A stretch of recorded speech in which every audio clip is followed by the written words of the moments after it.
உமக்கு ஸ்தோத்திரம், ஸ்தோத்திரம், ஸ்தோத்திரம், ஸ்தோத்திரம். ஆமென். ஆண்டவரே, மறவாதே மனமே தேவ சுதனை, மறவாதே மனமே தேவ சுதனை. நீண்ட தீமையாவும் நீக்கி சுகம் அளித்து, நீண்ட தீமையாவும் நீக்கி சுகம் அளித்து, ஆண்டு முழுதும் காத்த ஆண்டவனை என்னாலும் மறவாதே மனமே தேவ சுதனை. வருடம் வருடம் தோறும் மாறா தமது இரக்கம், வருடம் வருடம் தோறும் மாறா தமது இரக்கம், பெருக பெருக செய்யும் பிதாவின் அனுக்கிரகத்தை மறவாதே மனமே தேவ சுதனை. ஆமாண்டவரே, உம்மை மறவாத வாழ்க்கை எங்களுக்கு தாரும் ஆண்டவரே. உம்முடைய குமாரனை மறவாத வாழ்க்கை எங்களுக்கு தாரும். நீர் எங்களோடு கூட பேசும் ஆண்டவரே. இந்த வார்த்தையை கேட்கிற, எந்த வடிவில் கேட்கிற ஒவ்வொருவருக்கும் நீர் இரக்கம் பாராட்டுங்க, எங்களோடு பேசுங்க. அடியேனை மறைத்து நீர் வெளிப்படுங்க. மீட்பெரும் இரட்சகருமாகிய இயேசு கிறிஸ்துவின் மூலம் ஜெபம் கேளும் எங்கள் ஜீவனுள்ள நல்ல பிதாவே, ஆமென். பிரியமானவர்கள், இன்றைக்கு மிக முக்கியமான ஒரு தலைப்பு. இந்த தலைப்பை நீங்க மறக்கவே கூடாது வாழ்க்கையில். அல்லேலூயா. இது உங்களுடைய இரத்த சம்பந்தமான ஒரு தலைப்பு என்று நான் சொல்லுவேன். உங்களுடைய ஆவிக்குரிய வாழ்க்கை. ஏன் இரத்த சம்பந்தமா சொல்றேன்னா, உங்களுடைய ஆவிக்குரிய வாழ்க்கை தான் எட்டர்னல் லைஃப், முடிவற்ற ஒரு வாழ்க்கை. இந்த மாமிச வாழ்க்கை முடிந்துவிடும். ஆமென். அப்போ இன்றைக்கு நாம் சிந்திக்க போகிற ஒரு தலைப்பு, how God reveals his will. தேவன் தம்முடைய சித்தத்தை எப்படி வெளிப்படுத்துகிறார். ரொம்ப முக்கியமான காரியங்க. அல்லேலூயா. ஒரு நல்ல ஒரு இன்ட்ரோடக்ஷனை பார்க்க போறோம். அடுத்து, எப்பொழுது அவர் அவருடைய சித்தத்தை வெளிப்படுத்துவார், எப்படி அவருடைய சித்தத்தை வெளிப்படுத்துவார். ஆமாம், இந்த ரெண்டு, when God will reveal his will and how God will reveal his will. இது ரொம்ப பிராக்டிக்கலாகவும் ரொம்ப வசனத்தின்படி நாம் சிந்திக்க போகிறோம். ரொம்ப ரொம்ப முக்கியமான விஷயம். நல்லா தெரிஞ்சுக்கங்க. என்றைக்கு நீங்கள் ரட்சிக்கப்பட்டீர்களோ, அல்லேலூயா, கர்த்தராகிய இயேசு கிறிஸ்துவை தேட ஆரம்பித்தீர்களோ, அன்றைக்கே உங்களுடைய பிரதானமான டியூட்டி என்ன தெரியுமா? To do God's will. தேவ சித்தத்தை, அதாவது உங்க சித்தத்திற்கு பதிலாக தேவ சித்தத்தை செய்வது, அதாவது உங்க சித்தத்தை ஒதுக்கி வைத்து விட்டு தேவ சித்தத்தை செய்வது தான் கிறிஸ்தவ வாழ்க்கை. அல்லேலூயா. வேற ஒன்றுமில்லை பிரியமானவர்களே. I simplify that to you. உங்க சித்தத்தை, ஆசைகளை எல்லாவற்றையும் ஒரு பக்கம் வச்சுட்டு அவருடைய ஆசைகளை, அவருடைய சித்தத்தை வாழ்வதுதான் கிறிஸ்தவ வாழ்க்கை. இதுல ஒருவேளை நீங்க யாராவது இன்னும் சரியாக செய்யாதிருப்பீர்களானால் நம்மை திருத்திக் கொள்வது நல்லது பிரியமானவர்களே. ஆமென். முதலாவது நான் தெரிந்து கொண்ட வேத பகுதி ஆச்சரியமான ஒரு வேத பகுதி. இந்த வேத பகுதிகள் எல்லாம் வாசிக்கும் பொழுது பிரியமானவர்களே, கவனமாய் கேளுங்கள். என் இருதயமே பதைக்கிறது. ஆமென், ஆமென். என் இருதயமே பதைக்கிறது பிரியமானவர்களே. லூக்கா 12ஆம் அதிகாரம் 47ஆம் வசனத்தை நான் முதலாவது உங்களுக்கு கற்றுக் கொடுக்க வாசிக்க விரும்புகிறேன். லூக்கா 12ஆம் அதிகாரம் 47ஆம் வசனம். மிகவும் கவனமாய் கேளுங்கள். இது கர்த்தருடைய வார்த்தை. தன் எஜமானனுடைய சித்தத்தை அறிந்தும், தன் எஜமானுடைய சித்தத்தை அறிந்தும் ஆயத்தமாயிராமலும். அல்லேலூயா. தன் எஜமானுடைய சித்தத்தை அறிந்தும் ஆயத்தமாயிராமலும் அவனுடைய சித்தத்தின்படி செய்யாமலும் இருந்த ஊழியக்காரன் அநேக அடிகள் அடிக்கப்படுவான். Amazingly terrifies me. பிரியமானவர்களே, இந்த வார்த்தையை வாசிக்கும் பொழுது என் இருதயமே நடுங்கிறது. எனக்கு அருமையான தேவ ஜனமே, நீங்களும் நானும் கர்த்தருடைய இரட்சணிய சேனையாக, ஊழியக்காரிகளாக, ஊழியக்காரர்களாக, சுவிசேஷகர்களாக தேவன் நம்மை தேர்ந்தெடுத்து நியமித்திருக்கிறார். என்ன சொல்றாரு? ஆச்சரியமான ஒரு ஸ்டேட்மெண்ட் கடைசியில் சொல்றாருங்க. ஆமென். தன் எஜமானுடைய சித்தத்தை அறிந்தும் அல்லேலூயா ஆயத்தமாயிராமலும். அவர் வரப்போறாருன்னு தெரியும். அல்லேலூயா. நல்லா யோசித்து பாருங்களேன். நம்முடைய வாழ்க்கையிலே நம்முடைய கவலைகளை தான், நீங்க உங்க கவலைகள் எல்லாம் அப்படியே ஒவ்வொன்றா லிஸ்ட் போடுங்களேன். உங்களுடைய சந்தோஷத்தை ஒவ்வொன்றா லிஸ்ட் போடுங்க. நீங்க அதை எடுத்து பார்த்தீங்கன்னா பண்ணுங்க, ப்ராக்டிக்கலாவே பண்ணுங்க. சும்மா நான் செய்தியை சொல்லிட்டு அப்படி நீங்க போய் கேட்டுட்டு போயிடாதீங்க.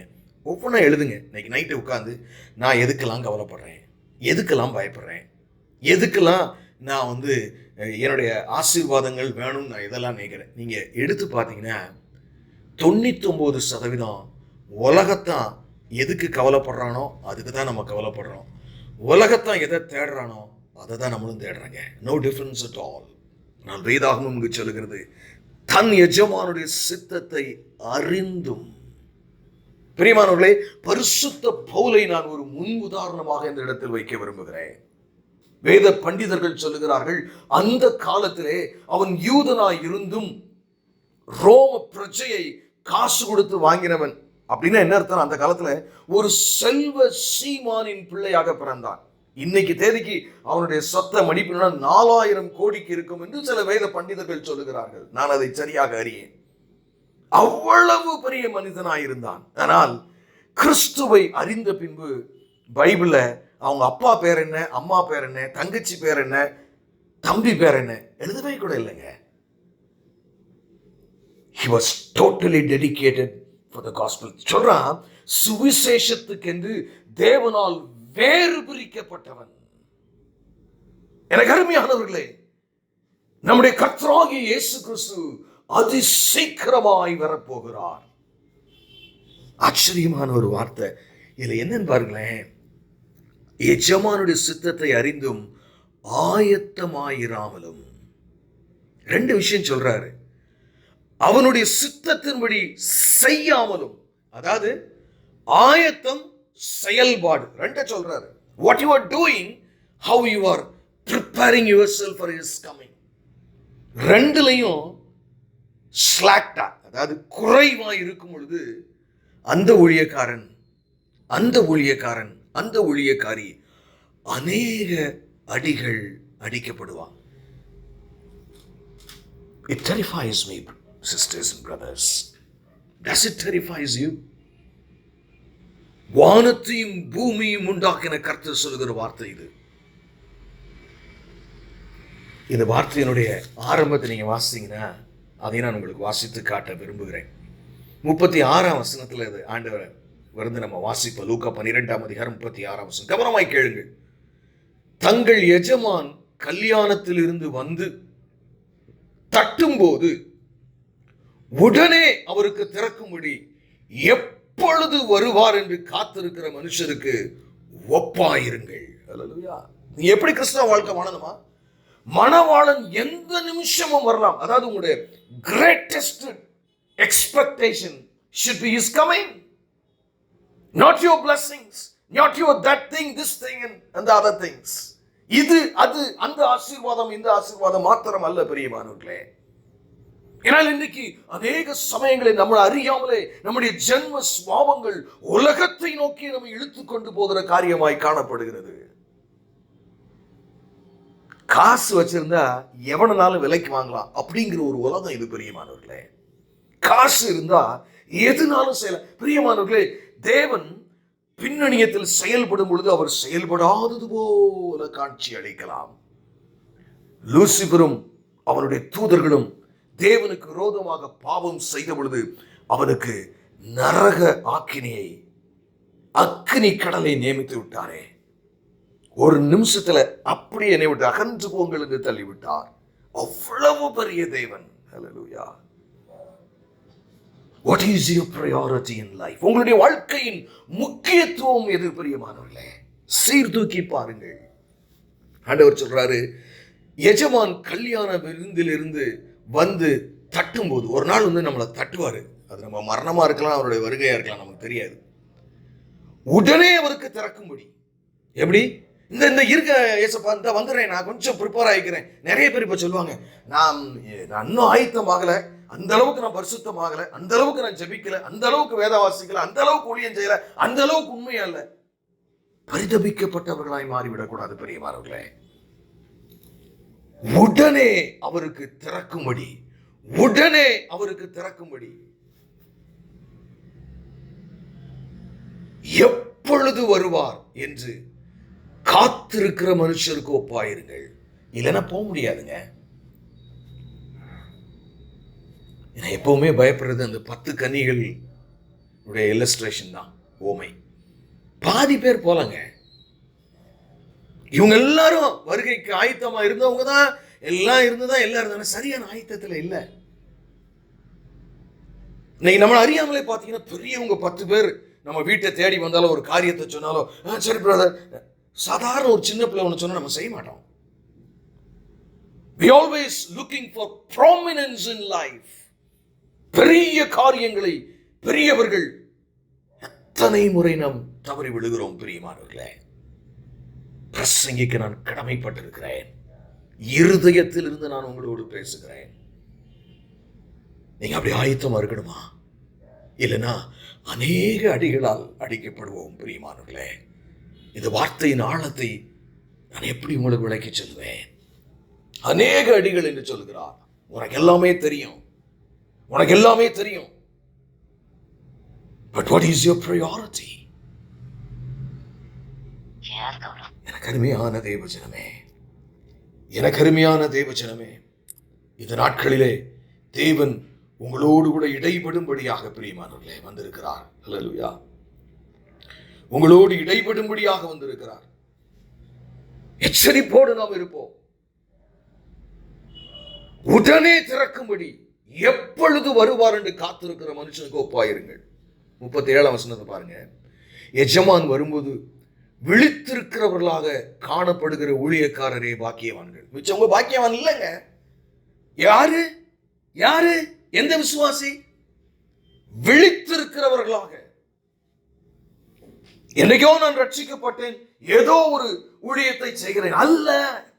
உங்களுக்கே தெரியும், நீங்க பாத்தீங்கன்னா கொஞ்ச நாள் அப்படி சரியா ஜெபம் இதெல்லாம் இல்லாட்டி ஊழியம்லாம் பண்ணுவோம். ஏன்னா ஊழியத்தை ஓட முடியாது பாருங்க, அது அடுத்தடுத்து சைக்கிளா வந்துகிட்டே இருக்கும். ஆனா அது relationship with the son of God, Yesu கிறிஸ்துவோட நமக்கு கோல்டு ஆகுறது தெரியும். ஆனா நம்ம ஜெப நேரத்தை கூட்ட மாட்டோம். சில நேரங்கள் ஆவியானவர் சொல்லுவார், நீ ஒரு 3 நாள் நீ ஊழியத்துக்கு கூட போக வேண்டாம், நீ என் சமூகத்துல தனித்து காத்துரு என்று சொல்லுவார். நம்ம அதை கேட்க மாட்டோம். எனக்கு வேலை இருக்கு, எனக்கு அது இருக்கு, எனக்கு இது இருக்கு. எனக்கு அருமையான தேவஜனமே, நான் சத்தியத்தை சத்தியமாய் உங்களுக்கு சொல்கிறேன். எஜமான் வரும்பொழுது விழித்திருக்கிறவர்களாக காணப்படுகிற ஊழியக்காரரை பாக்கியவான்கள். சீர்தூக்கி பார்ப்போமா? அவரை கட்டிக்கொண்டு அவர்களை பந்தி இருக்க செய்து சமீபமாய் வந்து அவர்களுக்கு ஊழியம் செய்வார் என்று மெய்யாகவே உங்களுக்கு சொல்கிறேன். அப்படி அவருடைய வருகைக்காக தன்னை பரிசுத்தமாய் காத்துக்கொண்டு தேவ சித்தம் செய்வதற்காகவே சொல்லுவாங்களே, இயேசுவின் அடிமை என்று சொல்லுவார்கள். அதுதான் எனக்கு முக்கியம். ஏன்னா இன்னைக்கு நம்ம எப்படி ஆயிட்டோம், என் வாழ்க்கை நல்லா இருப்பதற்காக இயேசு மாத்திரமே தெய்வம், அவர் என்னை ஆசீர்வதிக்க வேண்டும் என்பதை இன்னைக்கு திருச்சபையின் போதனையாயிருக்கிறது. தவறொன்றும் இல்லை பிரியமானவர்களே. அவர் இன்னைக்கு காசு கொடுக்கல, நம்ம சாப்பிட கூட முடியாது. ஆனால் அவருடைய வருகைக்கு ஆயத்தமாய் அப்படி நீங்க இருந்தீங்கன்னா பாக்கியவான்கள் சொல்லிட்டு என்ன செய்வாருங்கிறதையும் சொல்றாரு பாருங்க. அவர் சித்தம் செய்கிறவர்களுக்கு என்ன செய்வாராம்? அல்லேலூயா. எவ்வளவு பெரிய காரியம் பாருங்க.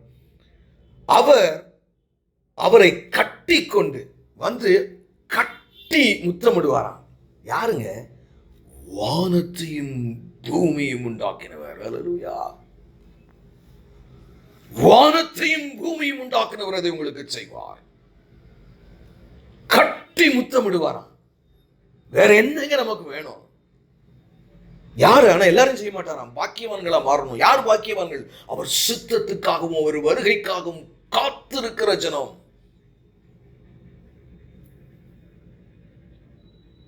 உங்களுக்கு என்ன பிசினஸ் பண்ணணுமா? பிசினஸ் பண்ணுங்க. வேலை என்ன சித்தமோ அதை கரெக்டா செய்யுங்க. கட்டி கொண்டு அவர்களை பந்தி இருக்க செய்து கூட்டிட்டு போய் உட்கார வைப்பாராங்க. அவர் பந்தியில எப்படி இருக்குன்னு இமேஜின் பண்ணி பாருங்க.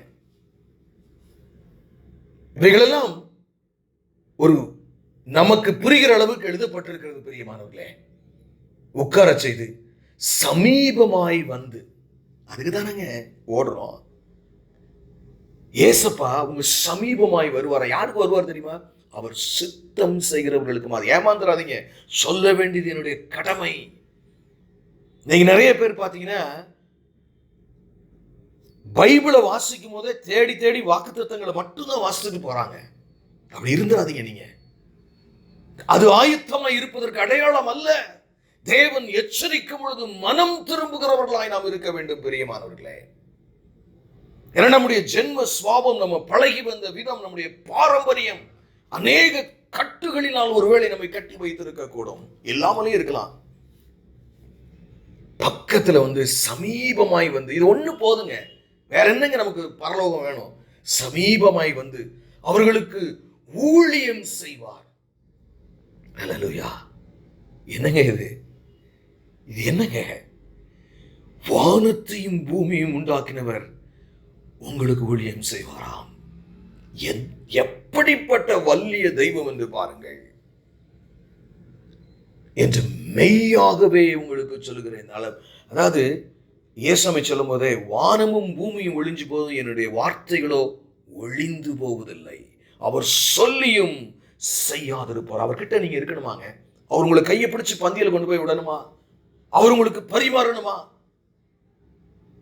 For eternity பிரியமானவர்களே. ஏதோ ஒரு தடவை ஒரு சம்பவம் அல்ல. அவர் அருகாமையில் நீங்கள் இருப்பீர்கள். You will see him as he is.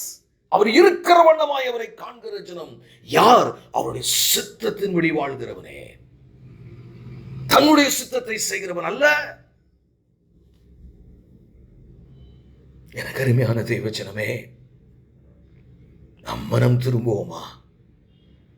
அடுத்து சொல்றார் பாருங்க, அவர் 2ஆம் ஜாமத்திலாவது 3ஆம் ஜாமத்திலாவது வந்து அவர்கள் அப்படியே இருக்க கண்டால் அவ்வூழியக்காரர் பாக்கியவான்கள்.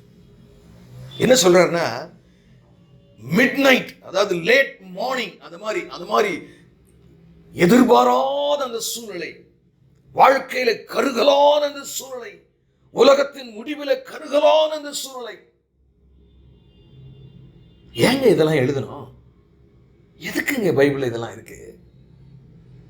நான் எந்த நேரத்தில் வந்தாலும் நீ ஆயத்தமா இருக்கணும்னு சொல்றாரு. வாசிக்கிறேன், திருப்பி பாருங்க. அவர் 2ஆம் சாமத்திலாவது 3ஆம் சாமத்திலாவது வந்து அவர்கள் அப்படியே இருக்க கண்டால். எப்ப வந்தாலும் அப்போ உங்க வாழ்க்கை எப்பொழுதுமே அவர் வருகைக்காக காத்திருக்கிற ஒரு வாழ்க்கையா இருக்க வேண்டும்.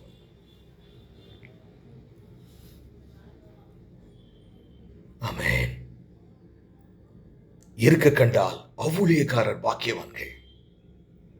39ஆம் வசனம், திருடன் என்ன நேரத்தில் வருவான் என்று வீட்டெஜமானுக்கு தெரிந்திருந்தால் அவன் விழித்திருந்து தன் வீட்டை கன்னமிட ஒட்டான் என்று அறிந்திருக்கிறீர்கள். அந்தபடியே நீங்கள் நினையாத நேரத்தில் மனுஷகுமாரன் வருவார். அல்லேலூயா. எப்ப வருவாரு? நீங்க நினையாத நேரத்தில் தான் வருவாரு. You never expect him in your life at that time. That is how our death happens sometimes. எனக்கு அருமையான தெய்வ ஜனமே, எவ்வளவாய் நமக்கு சொல்லி போயிருக்கிறாரே. இன்னும் நான் முதல்ல சொன்ன லிஸ்ட் நீங்க மறந்துடாதீங்க. எதுக்கு நான் கவலைப்படுறேன்? எதுக்கு நான் சந்தோஷப்படுறேன்? எதை நான் தேடுகிறேன்? என் முக்கியத்துவங்கள் தான் என்ன? அந்தபடியே நீங்கள் நினையாத நேரத்தில் மனுஷகுமாரன் வருவார். ஆகையால் நீங்கள் ஆயத்தமாய் இருங்கள். திருப்பியும் சொல்றாருங்க, ஆயத்தமாய் இருங்கள். How many times the scripture is saying? நீங்களும் நானும் உண்மையான ஆயத்தத்தில் இருக்கிறோமா? You just think. அவர் சொன்ன கட்டளை சுவிசேஷத்தை சொல்லுகிறதற்கு துரிதப்படுத்துகிறோமா நம்மை? இன்னைக்கு எப்படி இருக்குன்னு கேட்டீங்கன்னா, sad to say that, நான் இந்த ஃபெலோஷிப்ல இல்லாட்டினாலும் ஜென்ரலாக சொல்றேன், ஏதாவது கடவுளுக்காக செய்யணும், ஆண்டவருக்காக செய்யணும்னு வரும்போது பார்த்தீங்கன்னா எனக்கு அந்த வேலை, அதாவது ஒண்ணுமே இல்லாமல் ஃப்ரீயா இருந்தால் ஆண்டவருடைய வேலையை செய்யறது, அந்த மாதிரி ஆயிட்டோம் நம்ம. It is acceptable, common now. ஆனால் ஆதி அப்போஸ்தலர்கள் அப்படி இல்லை. எல்லாவற்றையும் ஒதுக்கி இயேசுவுக்காக வாழ்வதையே பிரதானப்படுத்தினார்கள். அப்பொழுது பேதுரு அவரை நோக்கி, ஆண்டவரே, இந்த ஓமையை எங்களுக்கு மாத்திரம் சொல்லுகிறீரோ, எல்லோருக்கும் சொல்லுகிறீரோ என்று கேட்டான். அதற்கு கர்த்தர், பணிவிடைக்காரருக்கு தகுதியான காலத்திலே படி கொடுக்கும்படி எஜமான் அவர்கள் மேல் அதிகாரியாக வைக்கத்தக்க உண்மையும் விவேகமும் உள்ள விசாரணைக்காரன் யான். ஆமென். யார் யானி? உண்மையும் அல்லேலூயா விவேகமும் உள்ளவனாய் நீங்கள் இருக்கணுமாங்க. அல்லேலூயா. ஆயத்தமாய் இருப்பது மாத்திரமல்ல, உண்மை, எந்த இடத்திலும் உண்மை, வார்த்தையிலே உண்மை. அதான் அப்படின்னு என்ன அர்த்தம்னா, இருதயத்தில் நீங்க என்ன சிந்திக்கிறீங்களோ அதாங்க பேசணும். எதை பேசுறீங்களோ அதை தான் சிந்திக்கணும். That is life. That is what God is expecting out of you. உண்மை, விவேகம். எஜமான் வரும்பொழுது 43 வசனம், அப்படியே செய்கிறவனாய் காணப்படுகிற ஊழியக்காரன் பாக்கியவான். அப்படியே செய்கிறவன், அப்படியே செய்கிறவன், வசனத்தின்படியே வாழ்கிறவன், அவருடைய சித்தத்துக்காக தன்னை அர்ப்பணிக்கிறவன்.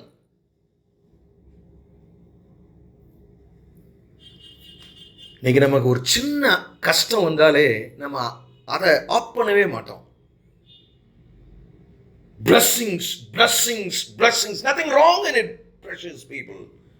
But we are going to the kingdom. We are going to the kingdom. தேவனுடைய பரலோக ராஜ்யத்திற்கு போகாம இந்த பூமியில சொத்தும் சுகமும் மட்டும் அள்ளி வச்சு ஒரு பிரயோஜனம் இல்லை.